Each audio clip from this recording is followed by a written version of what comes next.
ubu agenda yamamaza izina ry'Imana. Ubwo rero reka mbabwize ukuri, tuje imbere y'Imana tujye tuzana imitima imenetse, kandi nituzana imitima imenetse twibuke ko Imana ariyo yabikoze, twibuke ko Imana ariyo yagize ute yahabaye, twibuke ko Imana ariyo yaturinze, twibuke ko Imana ariyo yaturengeye. Haleluya. Kuko ibi bintu mubwirwa ubu ngubu tuba duhagaze aha ngaha, ibi bintu tubwirwa gutya aya ni amahirwe, hari igihe waba utazongera no kuyabona ukundi. Haleluya. Ese twari tuzi ko twajya mu ngo tukishingirana iminsi 3 tudasohoka? Yesu nashimye. Hari igihe wenda ubu ngubu uku nguku turi kuvuga tutazongera no guterana uku nguku, hari igihe byahinduka. Haleluya. Amena. Nibyo mbabwira rero ngo nimba Imana yarabagiriye neza, Imana ikabarengera, Imana ikabatabara, mujye mwibuka ko ari Imana yagize ute yabikoze. Haleluya. Urumva uwo mubembe, abo babembe 10 Imana yarabakijije, ariko ibakijije bahita baragenda, bahise urumva bibagirwa.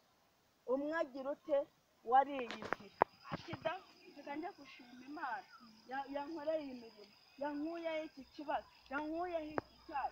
Yesu nashimwe. Imana irangije imugirira ubuntu, imukiza n'iki n'ibyaha yari afite. Haleluya. Yesu nashimwe. Haleluya. Amen. Imana rero bagirire neza. Numvaga nshaka kubabwira kuri iri jambo, hari abantu Imana ikoreye imirimo n'ibitangaza bakagenda bakumva ko aribo babikoze, bakumva ko aribo hari amaboko yabo, kandi bari baraje imbere y'Imana bagira ute barira, bari baraje imbere y'Imana batakamba, nyamara bamara gusubizwa ibyo batakambiraga bakagenda bakagira ute bakibagirwa, bakagenda bagasayisha. Yewe nube wabwira na mugenzi wawe ngo umubwire ngo nyamara bino nkwereka Imana yangiriye neza, bino nkwereka Imana yantabaye, va mu byaha. Haleluya. Amen. Amubwira Imana ntijya yibagirwa, Imana ntijya yibagirwa. Nigeze gusengera umudamu muri iki gishanga cyari ibihuru cyane, umudamu yari yarabuze amahoro mu rugo rwe, byari intambara, yahoraga kubitwa ngo yarabuze umwana w'umukobwa. Yesu nashimwe. Amen. Haleluya. Amina. Yari yarabyaye abahungu gusa.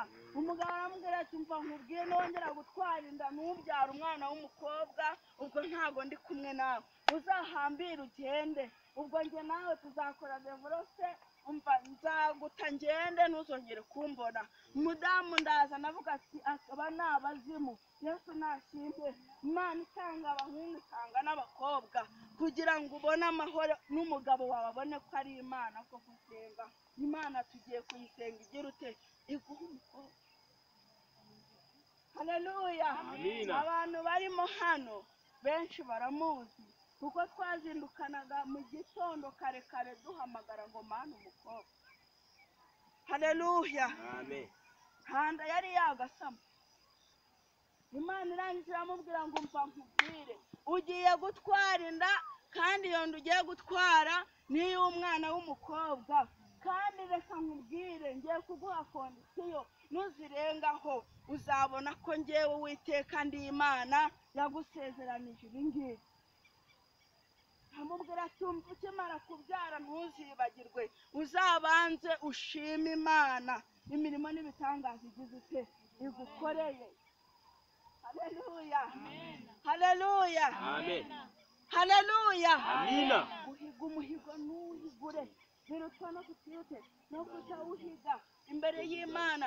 Twabanje kuvuga kuri iri jambo ry'ukuntu umuntu Imana yamukije ibibembe mu bagabo 10 akavamo, urumva akagaruka kugira ute gushima Imana.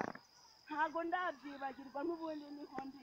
Arangije umudamu avuga ngo Mana nukuri pe nanjye ndabitegereje ndabireba, numva ndamatwara, ndamaze kubitwara, agiye kubyara ati yabyaye umwana w'umukobwa. numva duhereza Imana icyubahiro, turaseka turanezerwa. Haleluya. Icyambabaje yaje kwimuka, amaze kwimuka aragenda ndamubura, dukubitaniye mu isoko, arangije abwira umudamu bari bari kumwe ngo dorerere yebuka yaransengeye ibyo Imana yavuze yabisohoje, ati noneho mbonye ntabwo ndajya gushima, nta kintu nigeze nkora, ati reka nihishe. Yesu nashimye. Ati nyingiriza nyingiriza nyingiriza, dore aratambutse atambona. Yesu. Haleluya. Yesu nashimye. Umudamu araza arambwira ngo ribe senga rwose, senga kuko nimba ari abantu Imana itabara bakibagirwa barimo. Ambwira ukuntu byagenze, ambwira ati Imana imubabarire, najya gushima Imana ntabwo ashima. Yesu nashimye. Niyibuka Imana basi yamugiriye iyo mirimo, niyibuka Imana yamuhaye ayo mahoro yari agiye kuyabura, njyewe ndeke. Yesu nashimye. Arangije akomeza aribagirwa, ariko reka mbabwire umwana we yaragiye ararwara, wa mwana